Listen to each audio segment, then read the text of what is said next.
Egypt के शहर Cairo से तकरीबन 500 किलोमीटर दूर लाइमस्टोन के बड़े बड़े पहाड़ मौजूद हैं। इन पहाड़ों को वैली ऑफ द किंग्स भी कहा जाता है। हैरत की बात यह है कि ये वैली अपने अंदर बेशुमार राज छुपाए हुए है। इन राजों का पर्दाफाश करने के लिए किंग्स वैली में पिछले 200 सालों से खुदाई का काम चलता आ रहा है। जेम टीवी की वीडियोस में एक बार फिर से खुशामदीद। नाजरीन, आज से करीब 4500 साल पहले जब इजिप्ट यानी मिस्र के किंग्स मर जाया करते थे तो उनको पिरामिड्स बनाकर उसमें दफन किया जाता था। पिरामिड्स के अंदर मुख्तलिफ चैम्बर्स सजाए जाते थे और जिन चैम्बर्स में किंग के साथ साथ उसका सारा खजाना भी डेकोरेट किया जाता था। एंशियंट इजिप्शियंस का मानना था कि इंसान के मर जाने के बाद आफ्टर लाइफ में भी ये सारा खजाना उसके काम आता है। लेकिन इतने बड़े बड़े पिरामिड्स बनाने में काफी वक्त भी लगता था और काफी ज्यादा मेहनत भी, जिसके बारे में आप जेम टीवी की वीडियोस जरूर देख चुके होंगे। एक्सपर्ट्स और रिसर्चर्स का मानना है कि जैसे जैसे वक्त गुजरता गया पिरामिड्स बनाने का सिलसिला खत्म होता गया और किंग्स को अब दफन करने के लिए लाइमस्टोन के इन पहाड़ों को चुना गया और इसी वजह से इस जगह को आज वैली ऑफ द किंग्स भी कहा जाता है। ऐसा माना जाता है कि एंशिएंट इजिप्ट के किंग अपने मरने से पहले ही अपना चैम्बर, अपना गोल्डन डेथ मास्क और अपना कॉफिन तैयार करवा लेता था ताकि उसके मरने के बाद उसको दफन करके चैम्बर को फौरन बंद कर दिया जाए। पिछले 200 सालों में इस वैली से 65 टूम्स डिस्कवर किए जा चुके हैं, लेकिन मिलने वाले टूम्स में से ज्यादातर के चैम्बर्स अंदर से खाली मिलते थे। एक्सपर्ट्स का मानना है कि क्योंकि सबको मालूम था कि किंग्स वैली में खजाना छुपा है, इसीलिए हजारों साल पहले बनाए गए इन चैम्बर्स को वक्फे वक्फे से लुटेरों ने ढूंढ कर लूट लिया था। खजाना तो बिल्कुल भी नहीं छोड़ा, जबकि कई चैम्बर्स में सिर्फ किंग की ममीज को छोड़ा गया। एक दिन किंग्स वैली से एक ऐसा राज मिला जिसने दुनिया भर के आर्कियोलॉजिस्ट और एक्सपर्ट्स को हैरान कर दिया था। जी हाँ, 1922 में British archaeologist Howard Carter Kings Valley में अपनी साइट पर काम कर रहे थे कि अचानक उनकी नजर सीढ़ियों जैसे एक स्टेप पर पड़ी। हैरत अंगेज तौर पे सीढ़ियों का ये स्टेप पहाड़ के अंदर जा रहा था, जिसको देखकर हॉवर्ड कार्टर से रहा नहीं गया और उसने उस जगह पर खुदाई का काम स्टार्ट कर दिया। एक्सकवेशन टीम खुदाई करती गई और पहाड़ के अंदर से मजीद स्टेप्स नमूदार होने लगे।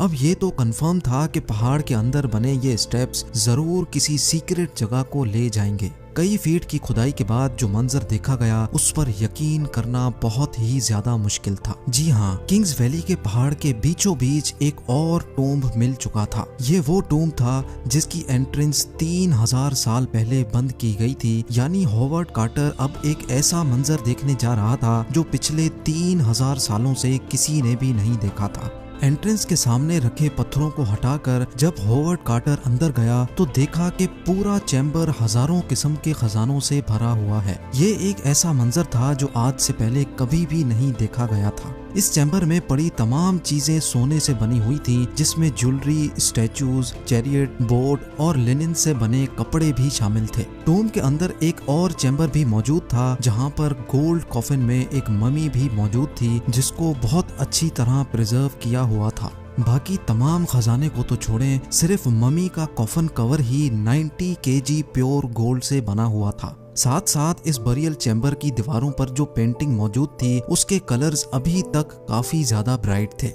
हॉवर्ड कार्टर की इस डिस्कवरी ने पूरी दुनिया के आर्कियोलॉजिस्ट्स को हैरान कर दिया था, क्योंकि किंग्स वैली में मिलने वाला ये पहला टूम्ब था जो लुटेरों की पहुंच से दूर था। ये टूम्ब तो अपनी असली हालत में मिल चुका था, लेकिन अब रिसर्चर्स और आर्कियोलॉजिस्ट के लिए ये नए सवालात भी लेकर आया था।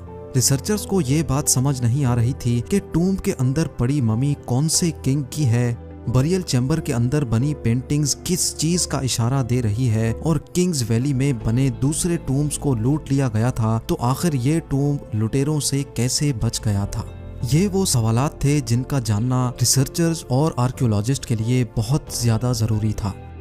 लिहाजा जब टूम्ब के अंदर पड़ी ममी का डीएनए टेस्ट किया गया तो जो मालूम पड़ा उसने सबको हैरान कर दिया। जी हाँ, ममी के डीएनए टेस्ट से मालूम पड़ा कि ये बॉडी एक 18 साल के किंग की थी। जब मम्मी के डीएनए को किंग्स वैली से मिलने वाली दूसरी मम्मीज के डीएनए से मैच किया गया तो मालूम पड़ा कि इसके बाप की मम्मी टूम्ब नंबर 55 जबकि इसकी माँ की मम्मी टूम्ब नंबर 35 से मिली थी। इस किंग का नाम टूटनखामुन था और अपने बाप के गुजर जाने के बाद जब ये किंग बना तब ये सिर्फ 8 सालों का था, यानी अपनी बादशाहत के सिर्फ 10 सालों के बाद 18 साल की एज में ये भी मर गया था। अब ये तो मालूम पड़ चुका था कि ये मम्मी आखिर थी किसकी, लेकिन इस डिस्कवरी से रिलेटेड दूसरे सवालात का जवाब जानने के लिए उस दौर में इतनी टेक्नोलॉजी नहीं थी। आखिरकार 1939 में 18th डायनेस्टी के किंग टूटनखामुन के टूम्ब को तलाश करने वाले होवर्ड कार्टर भी इस दुनिया से चल बसे। उनके गुजर जाने के बाद टूम्ब पर रिसर्च का काम भी रुक गया, लेकिन कई सालों के बाद जब टेक्नोलॉजी का बूम आया तो टूटनखामुन के टूम्ब की मिस्ट्री को सॉल्व करने के लिए एक बार फिर से रिसर्च का काम शुरू हो गया। इजिप्टोलॉजिस्ट आलिया इस्माइल टेक्नोलॉजी की मदद से टूम्ब की बकाया मिस्ट्रीज को सॉल्व करने के लिए मैदान में उतर आईं। उनको इस किंग की जिंदगी के बारे में जानना था जब वो 3000 साल पहले जिंदा थे, और ये टूम्ब किस वजह से लुटेरों से बचा रह गया था ये जानना भी आलिया के लिए बहुत ज्यादा जरूरी था। सबसे पहले चैम्बर की वॉल पेंटिंग को समझने के लिए उन्होंने उसको स्कैन करके सॉफ्टवेयर में रन किया तो एक एक करके सारे राजों से पर्दा उठता चला गया। वॉल पेंटिंग के स्कैन को जब जूम करके देखा गया तो उस पर अभी तक पेंट ब्रश के निशानात वाज़े तौर पे नजर आ रहे थे। आलिया का कहना था कि ये निशानात उस वक्त जाहिर होते हैं जब गीले प्लास्टर पर पेंट ब्रश चलाया जाए, क्योंकि ये चैम्बर 26 फीट पहाड़ के अंदर बना हुआ है और यहाँ हवा की क्रॉसिंग का भी कोई जरिया मौजूद नहीं है। इसी वजह से ये समझा जा रहा है कि जब ये पेंटिंग की गई थी उस वक्त दीवार पर लगाया जाने वाला प्लास्टर गीला था। शायद उनके पास वक्त बहुत कम था तभी गीले प्लास्टर पर ही पेंटिंग का काम शुरू कर दिया था।